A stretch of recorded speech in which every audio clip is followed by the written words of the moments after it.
Bienvenidos y gracias por acompañarnos una vez más en una nueva reunión digital, como toca en este 2021, pero aparte de eso y como podrán haber leído al entrar al enlace, hoy vamos a hablar de los pobres en espíritu. Y esto sale de un pasaje de Mateo 5:3 que dice lo siguiente, dice: bienaventurados los pobres en espíritu, porque de ellos es el reino de los cielos. Te leo de vuelta, dice: bienaventurados los pobres en espíritu, porque de ellos es el reino de los cielos. Mira, y esto me lo propuso una de las chicas de la reunión de adolescentes. Me dice: ¿qué es esto de los pobres en espíritu?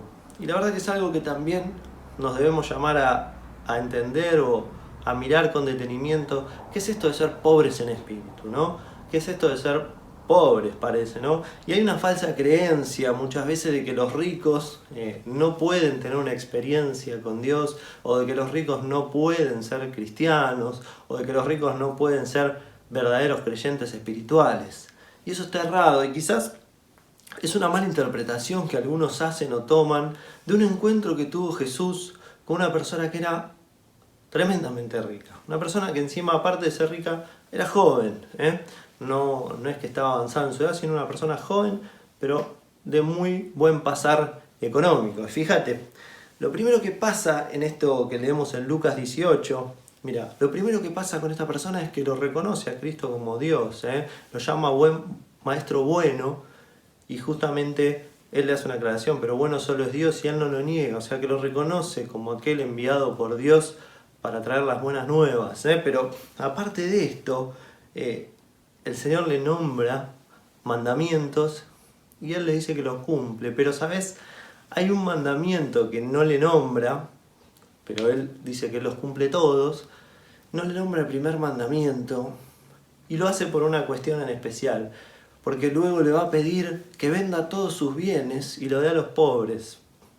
¿Por qué? Porque él estaba queriendo marcar que se estaba olvidando del primer mandamiento, que era amar a Dios por sobre todas las cosas. Y entonces, cuando le hace este pedido, el joven se va triste porque era muy acaudalado, eran muchos los bienes que poseía y no estaba dispuesto a venderlo todo para seguir a Cristo. Pero no es porque Cristo nos pida tener que ser pobres para poder seguirlo. No es que Cristo nos pida tener que despojarnos de todo para seguirlo. Por lo menos no en lo material. Solamente le estaba marcando a este joven de que ese era su Dios.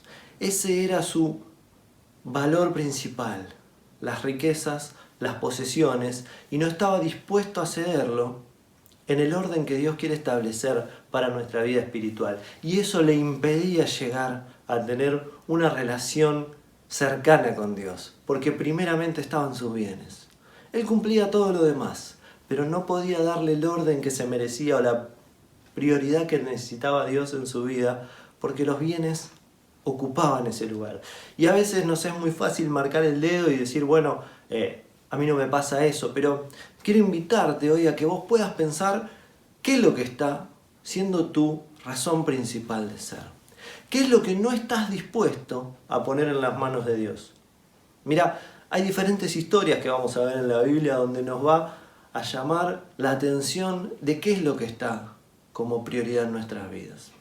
Quizás hoy esté como prioridad en tu vida el trabajo y sea lo más importante, autónomo o en relación de dependencia, lo que fuera, pero es tu prioridad y por lo cual te desvelás y te desvivís, y eso no está bien tampoco.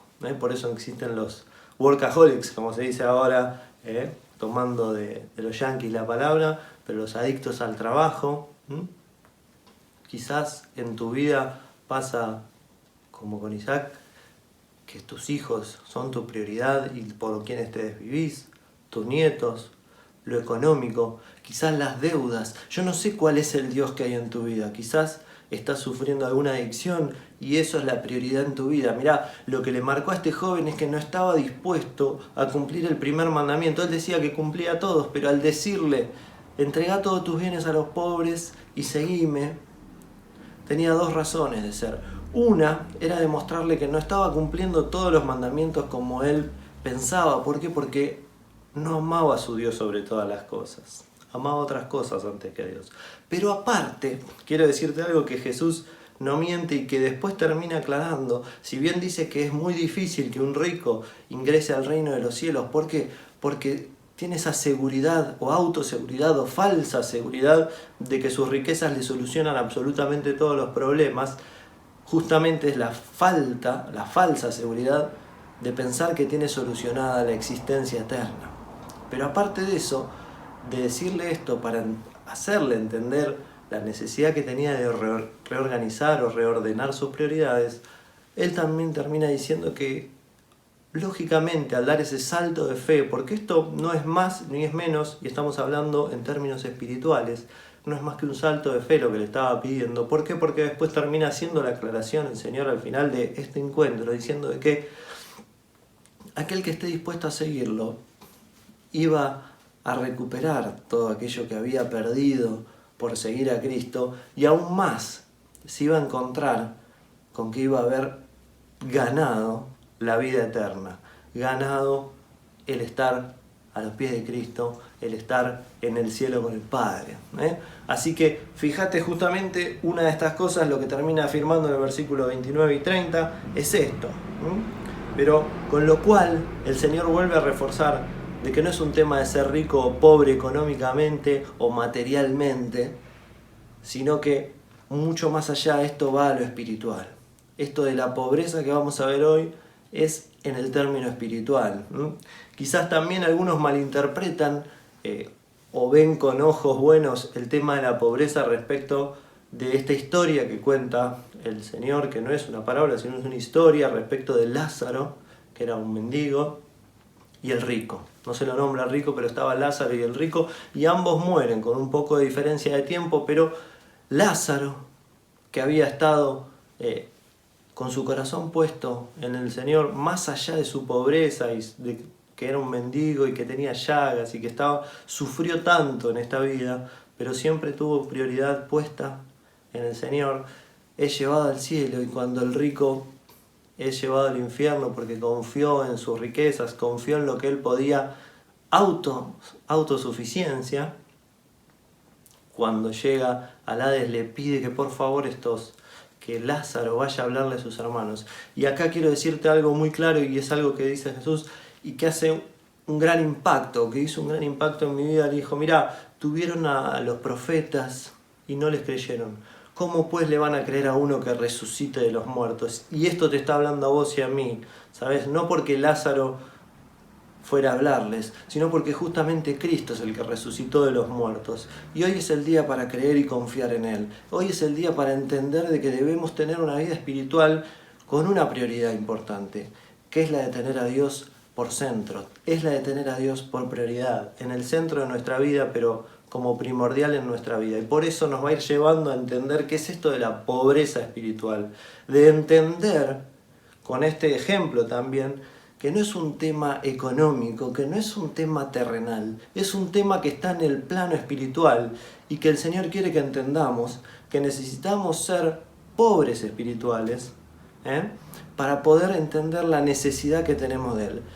Justamente, ¿qué es un pobre en espíritu? Mirá, te voy a leer algunas definiciones que escribí yo y otras que saqué de personas que han estudiado el tema, pero dice: mira, es una persona que reconoce su miseria espiritual en la presencia de Dios. ¿Es esto lo que te pasa cuando le vas a una oración? ¿Reconoces tu miseria espiritual, la necesidad que tenés de Dios para poder llegar a Él? Que Cristo suplió esa necesidad, hizo de puente, por eso es el sumo pontífice, es el puente máximo, es el mejor puente, es la única manera de llegar a Dios. Y entendemos que le necesitamos porque en nuestra bajeza espiritual jamás podríamos habernos acercado a Dios y a su santidad que Él es. Bueno, también se refiere, mirá lo que dicen algunos escritores, se refiere a la profunda humildad de reconocer la absoluta bancarrota espiritual de sí mismo cuando estamos apartados de Dios. Te lo repito porque es un poco largo, se refiere a la profunda humildad de reconocer la absoluta bancarrota de sí mismo cuando estamos apartados de Dios. Reconocer que sin Dios estamos en una bancarrota espiritual. Ahí es donde va a venir el verdadero pobre en espíritu. Aquel que se reconoce en la necesidad de Dios cada día cuando se levanta. que no confía en su autosuficiencia material o terrenal, sino que confía en Dios y guía sus pasos. Cada día el que lo guía es Dios. Y a partir de aquí vamos a entender que el pobre en espíritu no confía en sí mismo. Y hago una aclaración que muchas veces también se confunden y también sirve de ejemplo. Hay muchos pobres materiales que igualmente tienen un orgullo muy alto o un espíritu altivo, ¿no? Que no quieren recibir siquiera ayuda. Por eso fíjate, no está hablando de pobres materiales para poder llegar a Dios.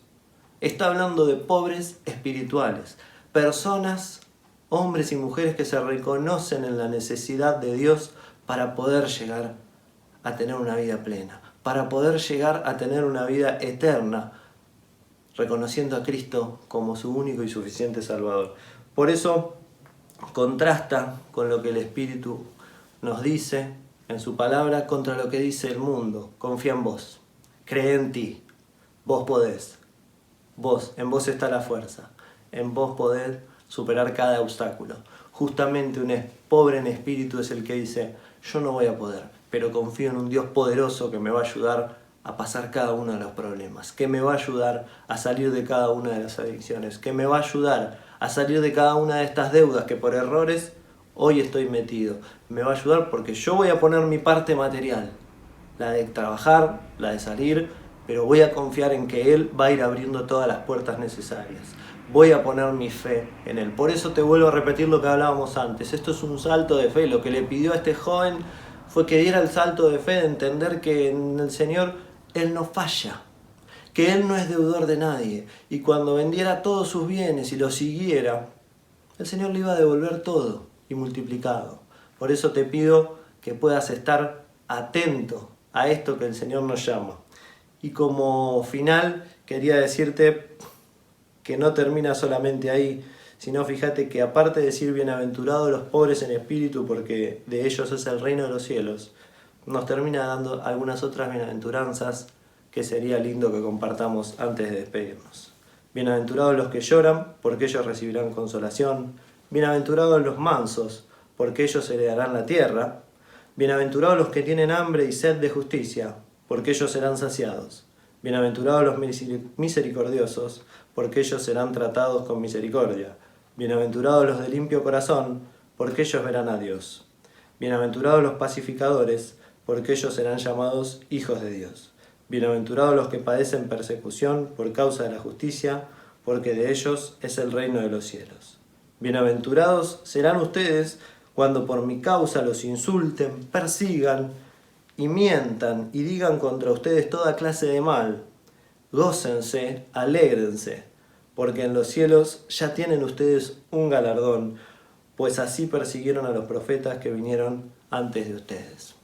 Que haya gozo en cada uno de nosotros en saber que nuestra confianza está puesta en Cristo y que en Él somos más que vencedores, pero no solamente en esta vida terrenal, sino en la vida espiritual y en la vida eterna, porque ahí es donde está el verdadero regalo que Jesús quería darle a este rico, el beneficio de la vida eterna. No solamente el beneficio de los bienes que ya tenía y que se le iban a ser devueltos por la gracia puesta en el Señor, sino que también iba a poder obtener lo que quizás nunca pudo obtener por no soltar sus bienes materiales, una vida eterna, una vida acompañada del Señor en su propia morada. Por eso espero que podamos tomar una decisión hoy y entender que le necesitamos, que nuestra pobreza espiritual, el reconocimiento de la necesidad de Él, nos lleve a crecer espiritualmente y poder seguirle cada día. Les mando un saludo.